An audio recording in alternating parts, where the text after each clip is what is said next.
use my laptop. No Just trying to get worry. on my laptop here. Huh, weird.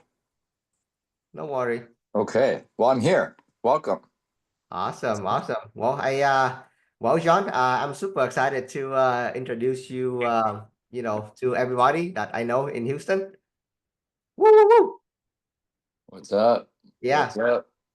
Um, so, um, so John, congratulations. I just saw the announcement yesterday. Your team is number 4 in Canada when it comes to production. Oh yeah, thank you. Thank you. Thank you. Yeah. Good Yeah, so, stuff. something to celebrate, but it's good. It's good. I'm happy. Awesome, awesome. But yeah, super excited, to have you on the call today. So if you don't mind, I just gonna ask you, a lot of open-ended question, and then I know that, with your experience, your expertise, especially it's more focused on, team building. You're gonna have so much nugget to be able to share with everybody. Yeah, I hope I can bring a lot of value. And if nothing else, I'm going to share with you my mistakes that I've made in the past that I can help you avoid. So I'm excited about that. No, that is amazing. Thank you, John.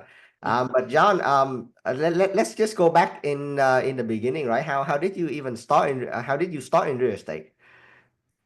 Yeah, so 2006 is when I started in July, and the first 6 months of my career, I did two transactions.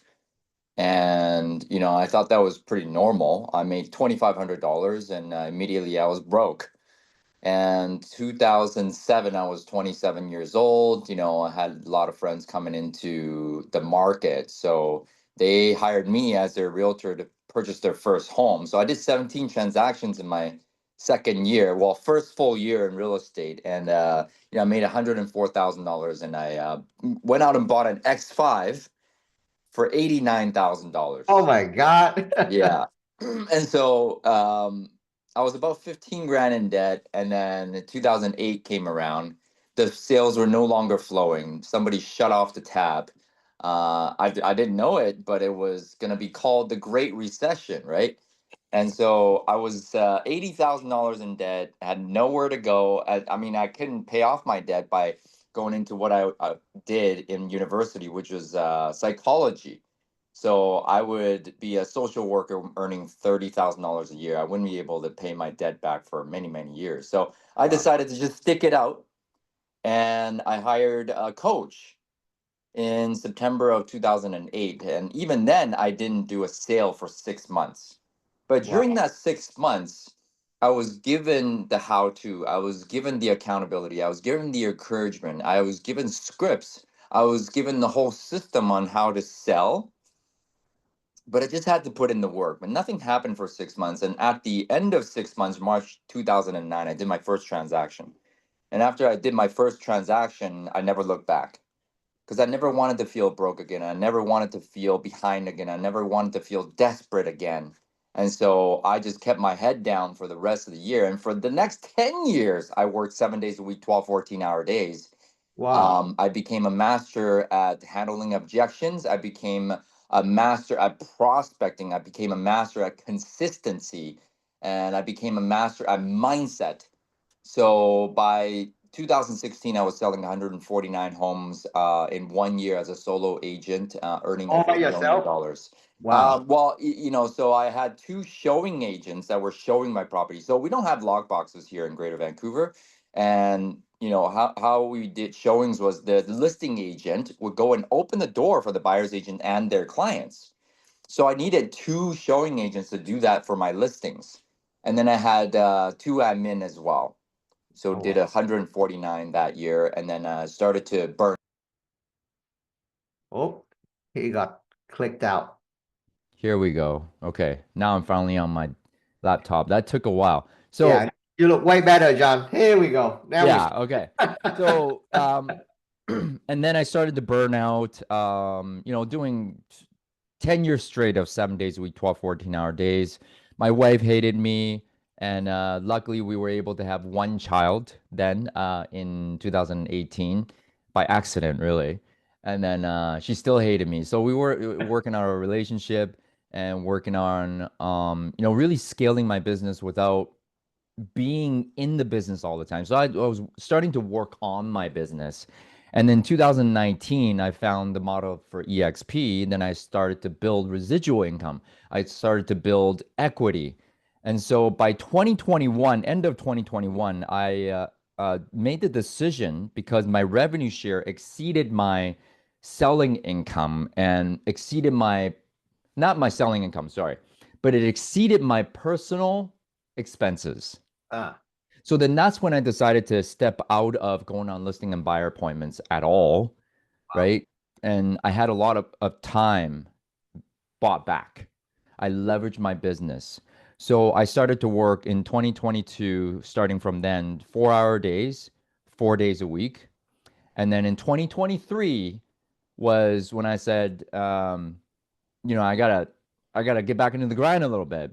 And then I had the honor and privilege of serving as the first president of EXP Realty Canada for 1 year. I was Woo. flying 3 to 5 times a month and, you know, really promoting and the expansion of EXP Realty Canada. I believe that I did that. When I got in, it was at 5,600 agents. Now we're at 7,200 and are on our way to 10,000, and that's our goal. We Wow. don't have a lot of agents in Canada. There's a total of 170,000 agents. So our goal, Glenn's goal was always to get to 20%, and that's what we're gunning for. But that's essentially the journey in a nutshell. But obviously, through all those years, 19 years now is of ups and downs, and happy to share the downs, happy to share the ups, what has worked for me, what hasn't worked for me during this whole journey. Wow. John, thank you so much for sharing your story. I don't even know where to start, so impressive. But let's talk about the mindset real quick, right? It's you're doing prospecting when you're a solo agent, right? What is the so a lot of us here, we actually generate, lead in a different way. I don't believe anybody in the call that do prospecting except Mike. There's a guy named Mike in the call that do prospecting. So what is the mindset? What do you have to prepare yourself in order to, I would say hit the phone and keep on prospecting, listing appointment? Can you talk about that? Yeah, in 2008, I started to prospect. I didn't even know what prospecting meant, right? And I didn't even know I had to. I just waited for business to come to me. But then, literally, I remember day one. Back then, there were landlines in my office. So I picked up the landline and I dialed. Right? And then I would hear the phone ring and then I would hang up. And I was like, okay, I'm done for today. And then the next day, I would dial the number, hear the phone ring, and then someone would pick up and say, hello, and I would hang up. And progressively, I got to actually say, hi, my name is John, and I would hang up. And then the next day, hi, my name is John. We just listed this property, 2 bedroom, 2 bathroom. It's 1,000 square feet listed for $620,000. And I'm just wondering, who do you know that would like to move into our area that I can help? And I would hang up, right? And then I would do 5 contacts, 9 contacts. Progressively I would start to do that, and the intention was to set appointments with sellers, with homeowners, right? And so by the time 2009 hit, I had decided that I was going to become a listing agent. That was my whole gig, was take more listings, take more listings, take more listings, right? And I did that by simplifying the whole process. Today, you have a million choices. Back then, it made it very simple because all I had to do was talk to expired listings, for sale by owners, just listed, just sold calls, and call my own past clients and center of influence, family, and friends. That's all I did. These 5 sources made my business. And I would say up until 2016, that's all I did. And I did 149 deals. Holy moly, yeah. I think you bring up a really good point, John. A lot. We have so many options right now, social media, there's this and there's that. But back then you only have, 5 options and you have to pick, one, 2 out of 5 and that's it. 3 out of 5, and that's it. Yeah, and I would suggest that agents these days only pick 3 to 5 sources to really talk to. And don't think about prospecting as a bad word. Don't think about, lead generation as like, ooh, I don't want to do that. Right? It's simply having conversations with people, talking to more people, exposing yourself out there as the real estate agent in your community. That's all there is to it. If you just think about it like that, it might simplify it for you, and it's not such a bad word. But if it were up to me, I would say, you know what, prospecting solves all your production and recruiting problems all the time. If you're not prospecting, you're not in the real estate sales business. We are in sales, right? So don't make sales a bad word. Don't make taking listings a bad word. Don't make, would you sign the contract? Would you sign the listing contract? Please, bad words. It's okay. Don't be ashamed of being a real estate agent. Don't be ashamed of being in sales. And so question for you, John, how do you shorten the time so much when you build rapport with people, right? Because, let's say if you call me, I don't know you, how do you, shorten that time? Because like for me personally, it take me a while to get to know you. It take me a while to get to know all my clients. How are you able to shorten up that time and then kind of, bring it into the business, if you will? There is no shortening the time. It just depends on what the client's trying to achieve. If you talk to more people, you're going to find people with short timing. I You're going see. to find people who are longer timing. Some people, expire listings, they'll be like, you know what, I'm not listing for another year now. It's just plans have changed. So that's not an objection. That's a condition. Condition is something that you cannot do anything about. Objection is simply an unanswered question in the mind of the prospect. So an objection you can actually handle. A condition you cannot. But I I see. do more numbers on a daily basis, so I can find the most motivated sellers and buyers who had a short amount of time that they wanted to transact. I see. Okay, so you can't shorten the time for people. You're not that powerful in convincing people to sell when they don't want to sell. You're not that powerful. You're out there trying to dig through the dirt so you can find the gold. I see. Don't So overcomplicate it. You're not that magical. Just yeah, trust me on this. yeah. So you go to your deck account really fast to find the ace. You have to. I That's see. all. That's the game. That's it, the game right there. Playing the numbers game. So when you play the numbers game, your numbers will get better and your ratios will get better. It's only playing the law, the universal law of averages, the universal law of numbers. It will bound to get better. I see. I see. I love that. I love that. Yeah. Mike, I hope you're taking note here. I believe that John is talking directly to you right now. I have a team member and, like, hey, I want to do cold call. I want to do prospecting. So, Mike, I hope you're taking note. John is dropping so many amazing nuggets right now. So let's move on to the second part of the call. When did you start to form a team? Right, a lot of solo agent eventually they form a team, and a lot of the people in the group here, right? They just starting to form a team, and they run Mm. into a lot of challenge as well. So could you share your process of when did you start to run a team? What problem you run into when you're just starting a team, and how do you grow your team up to number four in the country right now? Yeah, thank you. So I started a team back when I sold 149 homes. I was like, there's no way I can go beyond 149 without building somewhat of a team. So in 2017, I did 137 transactions with a team of 3 agents. And then 4 agents in 2018, I only did 99. I was like, wait a minute, I have more people and I'm doing less deals. What's up?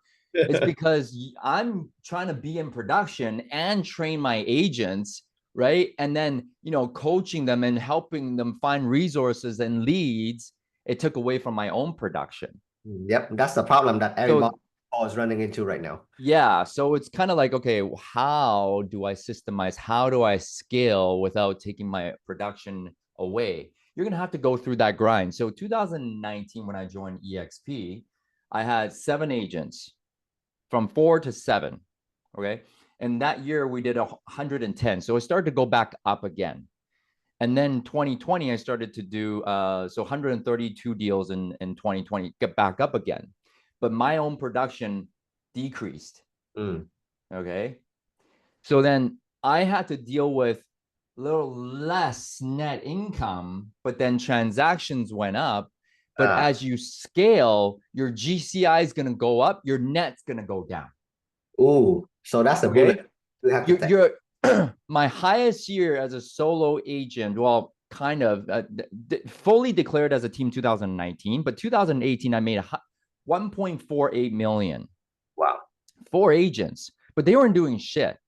Sorry. You right? would. But here's the thing. Here's the thing. They were eating off my crumbs of my deals. That's not a real team leader. That's all about you. It's all about my ego. Okay. So, but that year I netted 1.2. I netted 1.2. I was never able, guys. If you want to build a team, you're never gonna net as high as you are as a solo agent. Never again, unless right. If I want to net 1.2 again, and I'm out of production, I gotta go to 10 million. That's only a 12% net profit after all your expenses and after all splits. Right. And I'll tell you, last year, see now, because my revenue share is so good, last year my revenue share was 710,000. But my team, my GCI was 3.8 million. I took home to me 1.202. Guess what my expenses were? 1.2. No way. You have I that had a much? $20,000 net profit. Is that much? I can't even go put a down payment on any condo. I could probably put a down payment on a car. Wow. Okay.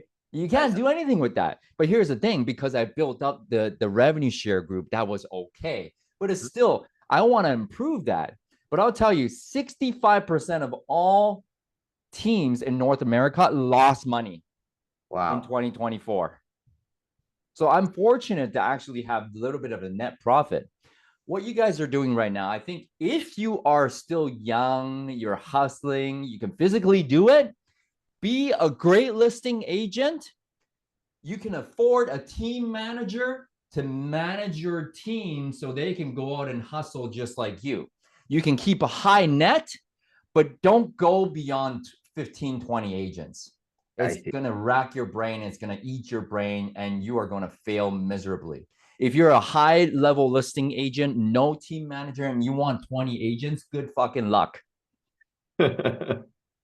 Wow. I did not. Does that make sense? Yeah. So my highest year of being out of production and having the highest net was 2022. 2022 first year out of production, 3.8 million GCI, 3.811.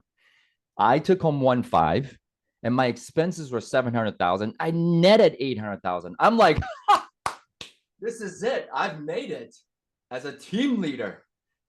Okay. Yeah.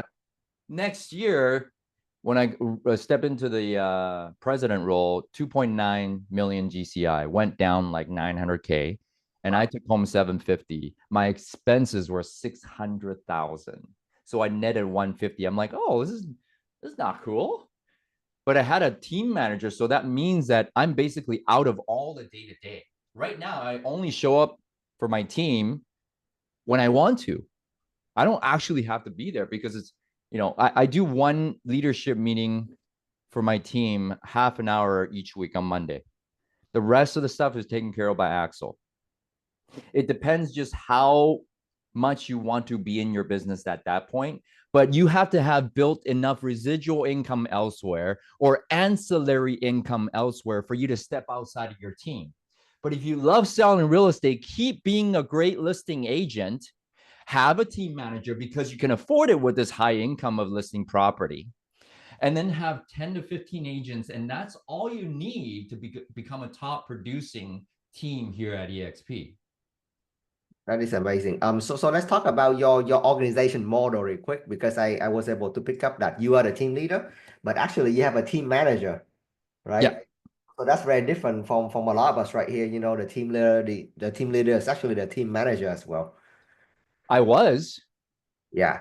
But then I had to step out of that role of team manager because I became the president of EXP Realty Canada, which was a blessing in disguise for the team, because once I stepped out of the manager role, my team actually grew in numbers, not in net income. But the market also went down as well. So it was a perfect storm. Yeah. Right. But here's the thing, like, you got to build up the revenue share or some sort of other income for you to step outside of the team. If you Production. enjoy selling real estate, don't even think about getting out of production. Keep selling real estate because that's the highest net profit for a real estate agent is you selling listing homes at a high level. Yep. So could you walk to again the your human resource, if you will, right? You have a team manager, you have your team leader, which is you, the team manager. What is the structure look like? Is that an admin? Is there a VA? You know, just so that people Yeah. So me, which is out of pretty much a day to day, and then we have the COO, team manager, which is Axel, and then we have a main admin who's been with me for the last 13 years, Renee, and then I have an admin that supports Renee, which is Michelle. They're both physical, and then we have two VAs in the Philippines supporting those two. I see. Yeah, and then the rest are agents. Awesome. And what is the lead gen model look like right now for your team? Do you does the team manager train Yeah. everybody, the agent, or do you actually buy lead, you know, for your agent? Yeah, we buy leads from Ylopo, and right now we have a platform called Home Baba, which is like a Canadian, kind of like a Canadian Zillow, where they provide you leads. They don't take anything up front, but we get to convert them, and then they take 25%. But beyond that, we're more so coaching the agents on how to do what I did, which is what I'm good at, right? Like past client center of influence, expired listings for sale by owners, open houses, just listed, just sold, and then do your online leads. We don't give you a lot of leads because from what we see on the back end, nobody calls them anyways. I They'll see. call them 1, 2, 3 times and give up.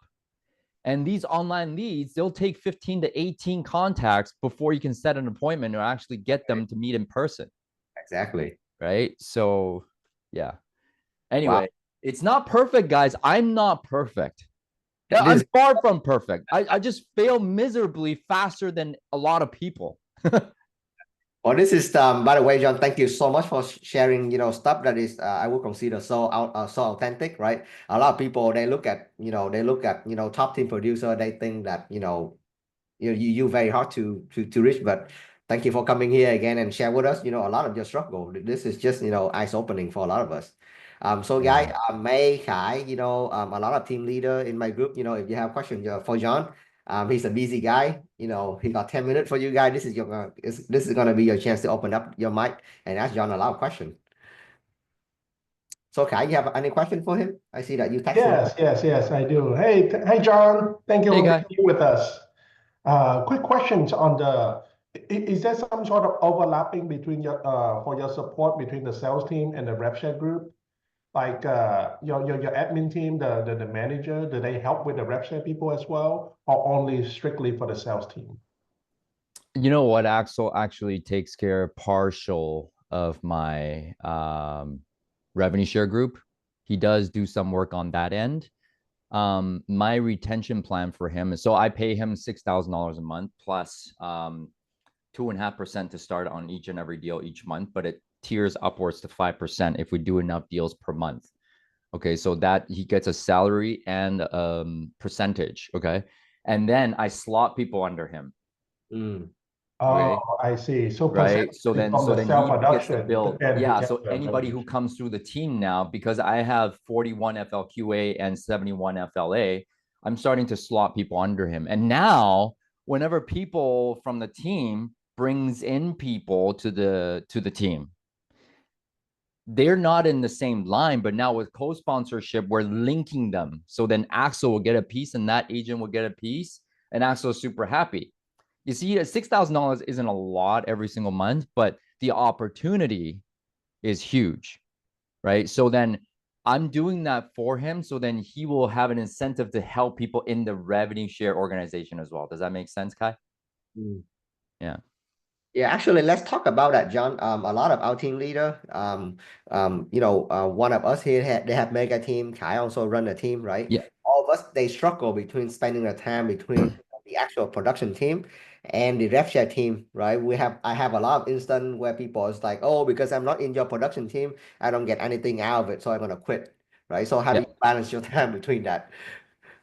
Yeah. It's never perfect. It's never perfect. And, you try to do what you can, right? So for our team, we have 5 calls a week, right? And then for our revenue share group, we have 7 training calls a week. So it's actually more than a team. It's actually more than a team, but you know what? Like the buy-in is horrible. I have 1,300 agents, 20, 30 people ever show up to those calls anyways. Yeah. Right. So then, but you have to have it because retention is everything. Yep. So get this. I'll just tell you how miserably I'm failing. Okay. I have 1,332 agents right now in my revenue share organization. I have 1,108 people who have left me in the last 6 years. That's almost 1-to-1 ratio. That is crazy. The fuck? Right? And you think rev share is easy. Oh yeah, you get your agent in, and then the next year they leave. You're like, oh, what the fuck is wrong with me? You know what? Shut up and go and recruit. Okay. Listen, that's the revenue share game. You just have to recruit and retain more than you lose. I mean, that's just the name of the game. It's a numbers game at the end of the day. But each and every agent, I build a relationship with them. The numbers game is a numbers game, but each and every person, either clients or our agent on the team, we have a relationship with them. So relationship driven when they're in here, and then prospecting is numbers driven on your mindset. Mike, that's for you. Yeah. Yeah, I love that. I think a lot of us, like me included, we kind of get fall into the manager game, right? And then we stop prospecting and we stop growing the group. And then all of a sudden, you see the shift and then you wonder, well, what is wrong? But you have to keep prospecting and you have to keep growing the group. Hey, we're going on a bull run from 2025 to 2030 for eXp Realty. Okay, we're going to go back to exponential growth. You need to talk to 2 agents per day, 10 agents per week, and 40 agents per month. If you want your revenue share group to grow, that's all there is to it. It's just talking to more people. And for Mike, if your production is low, go talk to more people every single day. If your bank account balance is low, go talk to more people every single day. The only reason why I'm feeling anxious about my lack thereof of my production or the money that I have in my bank account is because I'm not taking enough action. See, I'm too busy to be worried. Too fucking busy. I can't think about my lack of money because I gotta go and service the people that I have or go find new people to service. No, I love it, John. You keep stuff really, really simple for all of us. Well, I hope I've done. If nothing else, guys, fail forward, fail fast, fail often, and just know that the struggle is real. And I'm right here with you. I'm here to support you. I've been there. I've been slapped around and eaten shit for 19 years and still like the taste of it. I mean, it is what it is. And I'm here to eat shit with you for the next 20 years to come. Let's go. Let's go, John. And talking about co-sponsorship, right? John Tsai is gonna be your amazing co-sponsor in Canada. So if you are attracting any agent in Canada, please plug him in. With the co-sponsor model, we're gonna announce it April 1st. The war is the opportunity for you, right? Think about partnering with John, right, to co-sponsor an agent and then help you two together, help growing that agent. I cannot wait for the announcement on April 1st. It's gonna be amazing. Yes, sir. Yes, sir. Yeah, I appreciate you guys. And just hit me up on IG or DM me or text me or work chat me anytime. I'm always happy to help. And again, I only work 4 days a week, 4-hour days, and the rest of the time I'm open to help people. I'm going to be available for you guys. So Huey, thank you for having me today. Amanda, it was good to see you. Kai, Sydney, Loretta, whoever, and Mike, a lot of you not on camera. That's okay. But hope you guys got some value today. And once again, reach out to me if you guys need anything. Yep. And I cannot wait to work out with you the next time we met. Let's go. I appreciate you guys. Have a great day. Thank you. All right. Thank you. Okay. Thank you, guys. That is a